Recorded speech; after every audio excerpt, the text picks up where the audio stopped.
Chris. So I have all of the videos that you sent me. I'm just going to go through everything starting with the theory and then get to the pieces that you sent video clips of.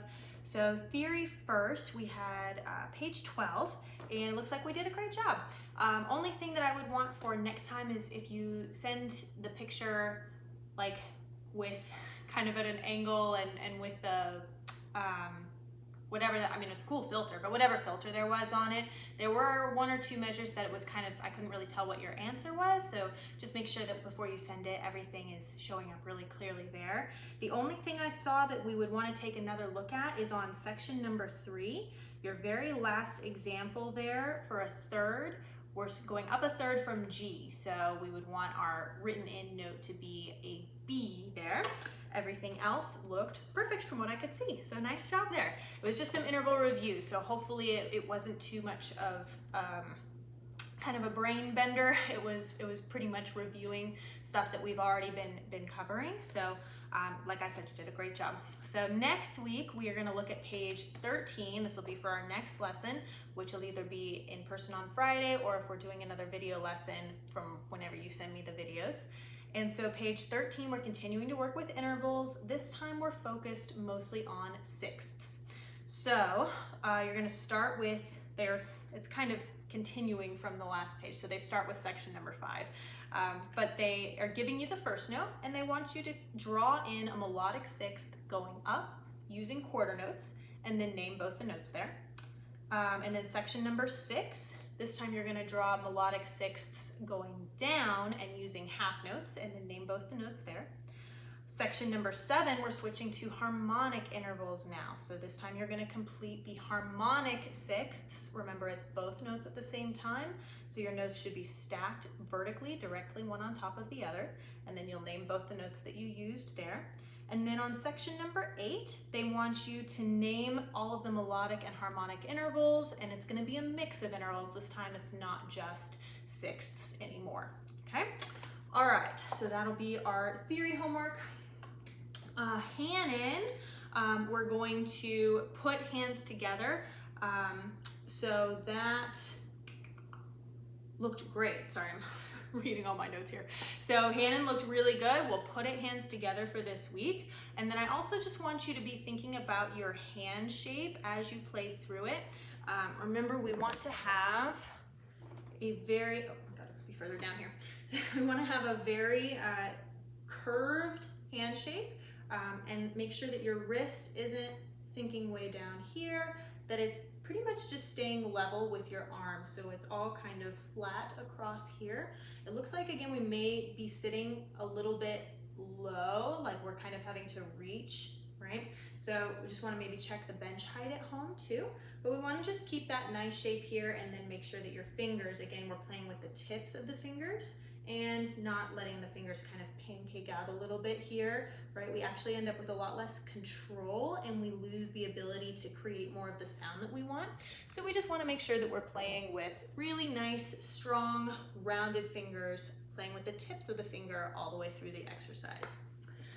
For the D harmonic minor scale, you did a great job going over that. For this week, we'll keep it hands together and we want to make sure that we're playing 2 octaves. So that means when you get to, I guess I didn't need to move that yet. When you get to the first D, instead of using the pinky for right hand, you're going to cross the thumb under and play another octave. Okay, same thing coming down. We continue to make it the full 2 octaves, okay? And then you would do the same thing for your left hand. But when you get to here, cross the 4th finger over to E and keep going for the 2, and then back down. Oh, sorry. And continue all the way down the 2nd octave, okay? So keep it hands together, like I said, but make sure that we're getting the full 2 octaves for this week. We're off to a great start with that. And then for sad tail, you did a wonderful job fixing the notes in measures 7 and 8. Very good work there for your left hand. I did not get a recording of the right hand. So remember, we're working on, let me open up to it here. Come on. Okay, there we go. So we're still keeping these first 2 lines. but we're working on them now, hands alone and hands together. So we want to be practicing it both ways, a little bit just one hand at a time and a little bit with both hands together. So we're starting to get used to what that will feel like. So we do want to make sure we're practicing the right hand, and then we also want to make sure that we're doing a little bit of both together. So measure 7 and 8, looking awesome. All your left hand notes are looking great. But remember, I mentioned last time, we do have to make some changes to our rhythm in that first line. When we have all those eighth notes in there, if you want to go back to the last video, I went through it in quite a bit of detail, so I'm not going to do the same thing here, but I'll still demo it for you so you can hear how it should sound. We just want to be paying a little bit more attention to the space between the measures with these eighth notes here. So I'm just going to start from the beginning, and I'll play through. Make sure you can see what my hand is doing there. All right, so I'm going to play through the whole first line for you. By the time we get to the end of the line, you'll know there's just some quarter notes there, but I'll play through the whole line so you have a little bit more context for it. So I'm gonna do 1 and 2 and.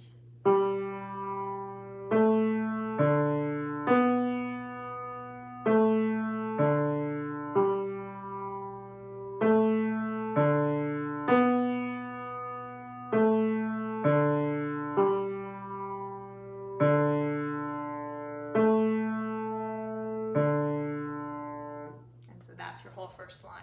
So you can hear your eighth notes. We want both of them to feel faster than the quarter notes, but we don't want something that's a little bit more slow, super, super fast, and then big pause, right? That's kind of what we're having a little bit more of now in the rhythm. We have kind of the slow, super fast, pause, pause, pause, pause, pause.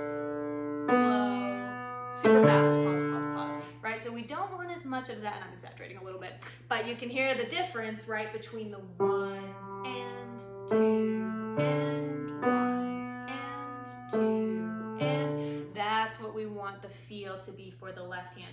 And it's especially important here for the left hand because there's no right hand. This is the entire piece for this section of the song. Left hand actually gets to start things out, so we just want to make sure that we are really comfortable with what that rhythm should sound and feel like. So we'll stick with those 2 lines, make sure that again you're doing some hands together practice, and really focus on your left hand rhythm for that first line. All right, I think that is about it. So what we're gonna start doing in the next week or 2 is taking a look at some Christmas music.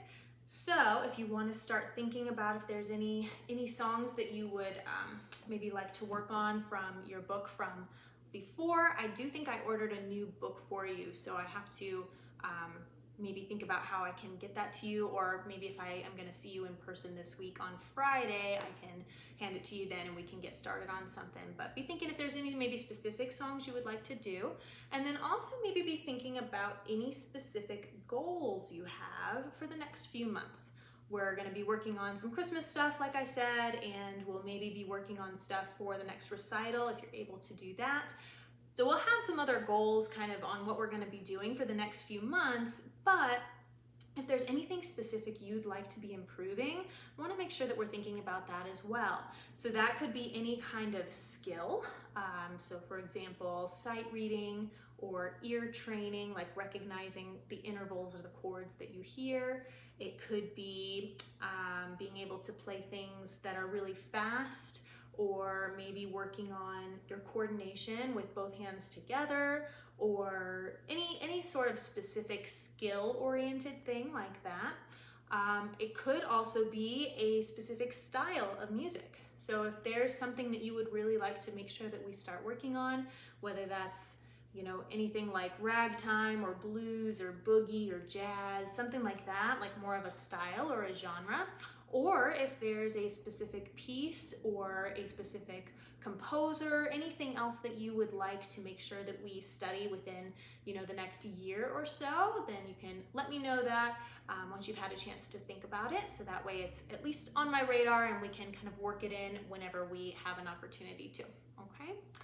Alrighty, well, hope you have a wonderful rest of your week, and I will see you next time.